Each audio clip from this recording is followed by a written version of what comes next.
Assalamualaikum warahmatullahi wabarakatuh. Perkenalkan, nama saya Ahmad Syahrul Rizky Amli dengan NIM 25613060 dan nomor urut absen 69. Nah, pada video ini saya akan menjelaskan pemahaman saya tentang akidah dan fitrah manusia, penerapan rukun iman dalam kehidupan sehari-hari, serta makna ibadah sholat dan puasa dalam keseharian. Nah, yang pertama itu akidah. Pemahaman saya tentang akidah, yang dimana akidah itu berasal dari kata aqadah yang berarti keyakinan yang kuat. Jadi, akidah itu adalah keyakinan teguh dalam hati terhadap Allah, malaikat, kitab, rasul, hari akhir, dan takdir. Nah, akidah juga menjadi pondasi utama dalam Islam. Karena dari akidah inilah lahirnya akhlak yang baik dan perbuatan yang baik juga. Jadi jika kita memiliki akidah yang baik, maka akhlak dan kebaikan lainnya akan mengikuti. Selanjutnya yaitu fitrah manusia, di mana fitrah manusia itu adalah bawaan alami manusia sejak lahir untuk mengenal dan menyembah Allah. Jadi memahami akidah ini berarti kita itu menjaga fitrah sebagai seorang muslim untuk tidak menyekutukan Allah dan menjadikan iman sebagai pedoman hidup. Yang selanjutnya itu menerapkan rukun iman dalam kehidupan sehari-hari. Nah, bagaimana caranya? Rukun iman itu tidak hanya kita hafal, tetapi juga harus kita terapkan dalam kehidupan sehari-hari. Caranya itu yang pertama itu ialah iman kepada Allah, yang dimana meyakini bahwa Allah itu ada, yaitu dengan cara kita menyadari bahwa Allah itu selalu mengawasi kita sehingga kita harus jujur, amanah, dan tidak berbuat zalim. Nah, kita percaya bahwa Allah itu selalu memperhatikan kita, maka selalulah berbuat kebaikan. Yang kedua itu ada iman kepada malaikat, yang dimana dengan kita percaya terhadap adanya malaikat dapat mendorong kita untuk selalu berhati-hati dalam bertindak. Karena ketika kita percaya bahwa malaikat itu ada, tentunya kita mengetahui tugas dari malaikat tersebut, yaitu yang dimana ada malaikat yang bertugas untuk mencatat amal perbuatan kita. Nah, jika kita percaya adanya malaikat, maka kita harus selalu berbuat baik juga, karena semua perbuatan kita akan dicatat dan nanti di akhir dimintai pertanggungjawaban. Nah, yang selanjutnya itu ada iman kepada kitab-kitab Allah, yang dimana kita itu harus menjadikan kitab tersebut sebagai pedoman hidup kita, yang dimana kita seorang muslim yaitu beragama Islam, kitabnya itu ialah Al-Quran. Nah, Al-Quran ini ialah kitab yang tidak memiliki keraguan di dalamnya, sehingga Al-Quran ini membuat kita harus menjadikannya sebagai pedoman hidup dan sumber nilai moral. Yang selanjutnya itu ada iman kepada Rasul-Rasul Allah, yang dimana yang bisa kita lakukan untuk menerapkannya dalam kehidupan sehari-hari, yaitu bisa mengikuti sifat-sifat atau meneladani sifat-sifat Rasul.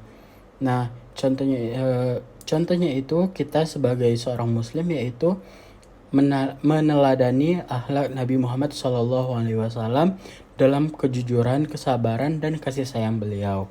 Nah, yang selanjutnya iman kepada hari akhir, yang dimana dengan mempercayai ini kita bisa menerapkannya dalam kehidupan sehari-hari. Yang kita lakukan itu menumbuhkan rasa tanggung jawab dan tidak mudah berbuat dosa, karena semua akan dipertanggungjawabkan. Jadi kita itu harus selalu berbuat baik dan menghindari perbuatan dosa, karena nantinya di hari akhir perbuatan dosa itu kita harus pertanggungjawabkan, yaitu adanya hukuman atau azab dari Allah ketika kita berbuat zalim. Nah, yang selanjutnya itu iman kepada takdir Allah, yang mana kita harus menerima takdir Allah atau qada dan qadar, yang mana ada takdir baik dan takdir buruk. Kita harus menerima ketentuan tersebut dengan sabar dan tetap berusaha sebaik mungkin. Nah, misalnya kita mendapatkan takdir baik, maka kita harus mensyukuri tersebut. Kita tidak boleh sombong, dan jika kita mendapatkan takdir yang kurang baik, maka kita harus bersabar untuk menjalaninya. Nah, dapat disimpulkan bahwa rukun iman itu membentuk karakter muslim yang tangguh, sabar, dan selalu optimis dalam menjalaninya. Yang selanjutnya itu ada memaknai ibadah sholat. Nah, yang saya pahami tentang sholat itu adalah tiang agama, yang mana sholat itu dilakukan bertujuan atau sarana komunikasi langsung dengan Allah. Nah, sebagaimana firman Allah, wa aqimis sholata li zikri, yang berarti dirikanlah sholat untuk mengingatku. Jika kita mendirikan sholat, berarti kita sama artinya dengan mengingat Allah. Nah, makna sholat dalam keseharian yaitu menenangkan hati dan pikiran dari stres dan amarah. Nah, selanjutnya juga melatih disiplin waktu dan kedisiplinan diri.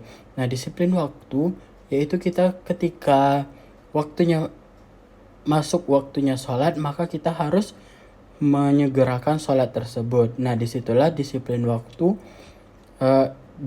dapat melatih kedisiplinan waktu. Yang selanjutnya menumbuhkan rasa tunduk dan syukur kepada Allah, mencegah perbuatan keji dan mungkar. Jadi sholat itu dapat mencegah perbuatan keji dan mungkar. Selanjutnya, kenapa sholat itu disyariatkan? Karena manusia itu membutuhkan hubungan spiritual dengan Tuhannya, yaitu Allah, agar hidup seimbang, tidak hanya mengejar dunia tetapi juga mengejar akhirat.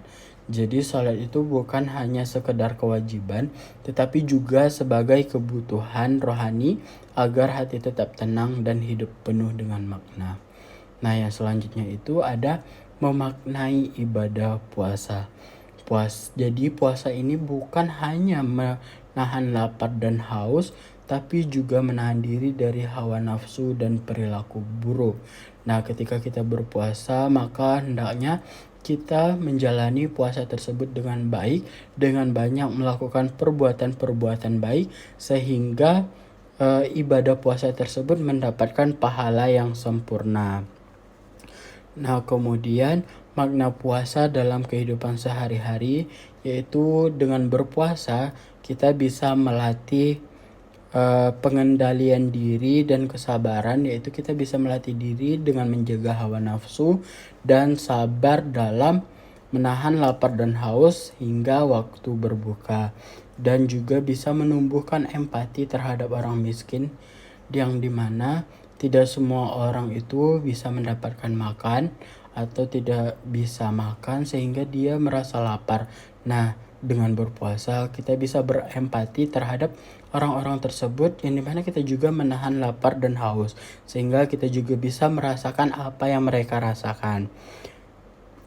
Nah, yang selanjutnya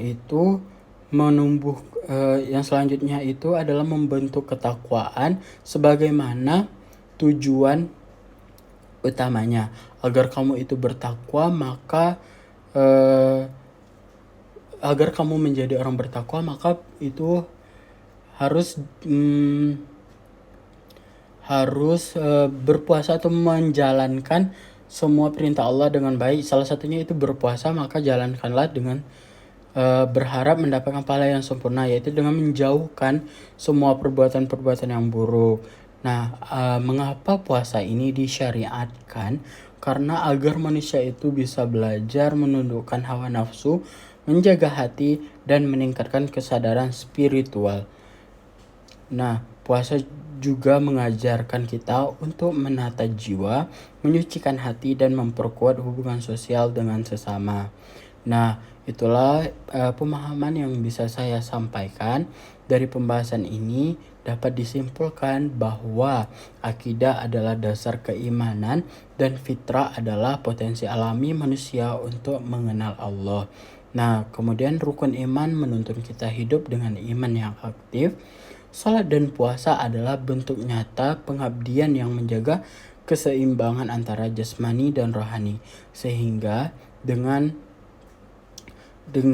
pembahasan tersebut atau kebaikan atau hal-hal baik tersebut, semoga kita menjadi muslim yang beriman, beribadah dengan ikhlas dan berakhlak yang mulia.